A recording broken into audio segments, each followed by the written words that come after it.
On April 30th, 2024, UCLA's pro-Palestinian student encampment was violently attacked by a group of mostly non-student counter-protesters. The assault was premeditated. Attackers brought fireworks, chemical agents, and blunt weapons, targeting peaceful demonstrators. Video evidence shows students being pepper-sprayed and beaten with iron rods and wooden planks. At least 15 people were injured, and the university shut down classes. Notably, some counter-protesters received financial support from high-profile donors, including Jessica Seinfeld, who publicly contributed to organizing efforts. This funding highlights a broader, well-resourced campaign to suppress campus dissent. Law enforcement's delayed response, over 3 hours, sparked outrage and lawsuits, with students alleging the university failed to protect them and discriminated against their pro-Palestinian stance. The attack and its aftermath exposed how financial power and institutional inaction can be weaponized to silence student activism. The events at UCLA are now a flashpoint in the national debate over protest rights and the boundaries of free expression on campus. The legal and cultural consequences are still unfolding. Distrust in official narratives often stems from events like the 9/11's Dancing Israelis case. 5 Israeli men were arrested after being seen celebrating and filming the Twin Towers' destruction. They worked for Urban Moving Systems, whose owner fled to Israel after their arrest. Investigative journalist Christopher Ballin argues this company was a front for Israeli intelligence, possibly linked to a broader operation. Ballin and others claim evidence of controlled demolition, specifically nanothermite, was found at Ground Zero, challenging the official 9/11's account. Much of the steel debris was quickly shipped overseas, preventing independent investigation. These unresolved questions fuel skepticism about government transparency and the true story behind 9/11's. The legacy of these doubts continues to shape protest movements today.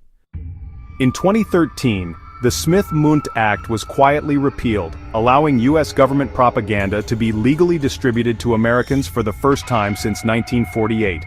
This shift blurred the line between foreign and domestic messaging, giving agencies like Voice of America a direct path to influence U.S. audiences. Critics warn this change enables the state to shape public opinion and marginalize dissent. The media landscape has since become more consolidated, with establishment voices dominating coverage, especially on issues like Israel-Palestine. Figures like Bari Weiss, Sheryl Sandberg, and Alan Dershowitz use their platforms to aggressively promote pro-Israel narratives and label critics as anti-Semitic. This environment stifles independent journalism and narrows the range of acceptable debate. The Smith-Mundt repeal, combined with corporate media power, has created a formidable apparatus for manufacturing consent. Dissenting perspectives are increasingly sidelined. Social media, once a tool for grassroots activism, is now a battleground for information control. Pro-Palestinian activists report shadow banning, account suspensions, and algorithmic suppression of their content. Groups like the Anti-Defamation League pressure tech companies to enforce strict moderation, often conflating criticism of Israel with hate speech. This has led to widespread self-censorship. 2/3 of college students now avoid expressing controversial views online or in class. Independent journalists and filmmakers face similar obstacles.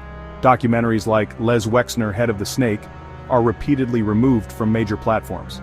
The result is a chilling effect on free expression and a narrowing of public discourse. Powerful interests use digital infrastructure to enforce establishment narratives and suppress dissent. The public is left with a filtered, state-sanctioned version of reality. The consequences for democracy and open debate are profound.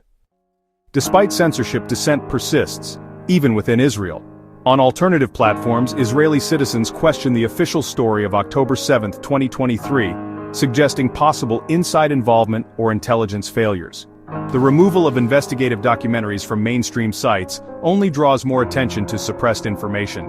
These challenges to the official narrative threaten the justification for ongoing military actions and expose the fragility of consensus.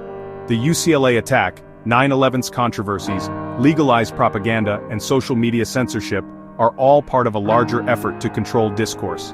Yet, student protesters, whistleblowers, and independent journalists continue to push back, keeping alternative perspectives alive. The fight for truth and free expression remains central to the struggle for democracy.